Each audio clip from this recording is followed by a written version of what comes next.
Came back from a work trip, and my wife had noticed that in the bottom of our freezer there was a big pool of ice down there. And so my first thought was maybe there's some drain system on the refrigerator that clogged and just spilled over. Maybe we just had an ice tray in there that spilled over.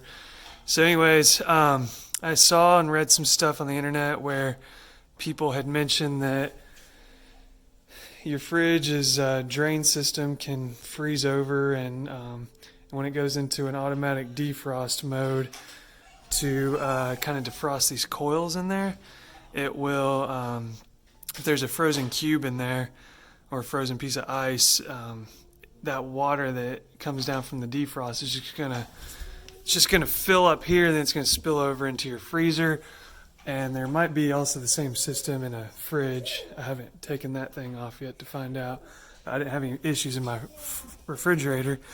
So I just wanted to show everybody out there what a drain system on a refrigerator / freezer system looks like. Because before taking this apart, I had no clue, and I couldn't really find anything out on the internet. So thought I'd show everybody here on YouTube. So this is a GE refrigerator system. Not sure of the exact name of it, but there's the model number. It has a little plastic panel that sits in front of that, and it also has a fan on the front of it, I guess, to help circulate air, circulate anything across the coils. And when that happens, it just invites air movement in there, and when you introduce humidity in there, you're going to get water that gets brought into, and so your refrigerator needs to know what to do with that water, and so it has a drain system.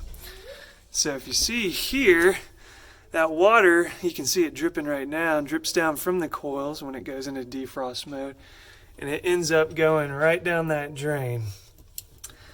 Now, I have a zip tie in there because I wanted to see if I could see where that drain goes to on the back of my fridge.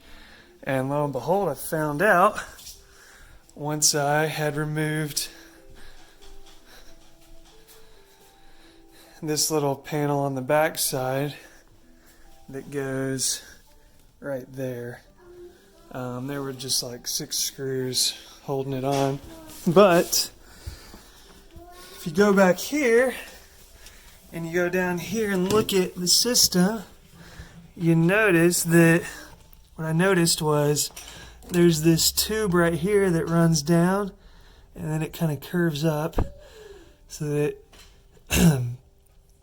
it's just not always draining into this pan. But what happens is that water just drains right into this metallic pan down here. And it might be good to check once a year to make sure you just don't have a whole lot of water in there, because if it's draining a whole lot of water, then what's going to happen is, if you can see, get the flashlight in there. Once that pan ends, it goes over that lip, well, it can actually spill onto your floor. So if you have no way to evaporate that water quickly, which that's what this is meant to do, is that there's a lot of heat that happens back here, and that water evaporates over time.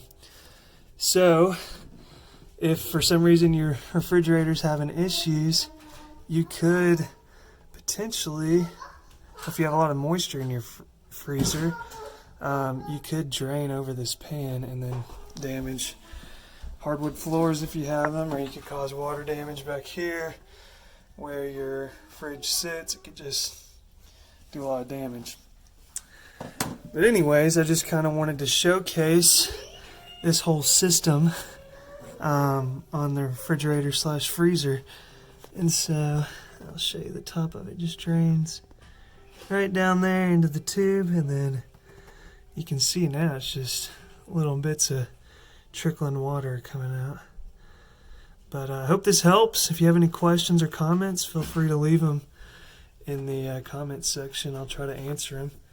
And like I said, I'm not a refrigerator expert. This is just me tearing stuff apart and trying to figure it out on my own. Alright, have a good one.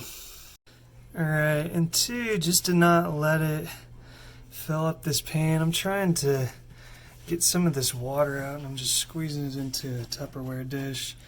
Because there is a lot of water that is coming off those coil pipes that I'm letting this defrost. So I'm going to try to stick this syringe in there and just pull water out and squirt it in there, just so that this thing doesn't fill up and I have a mess later. So I really don't know how much water this can hold, and I don't know how much water is going to defrost, and so I'm just going to try to pull as much of this stuff as I can myself, so just to prevent any other problems.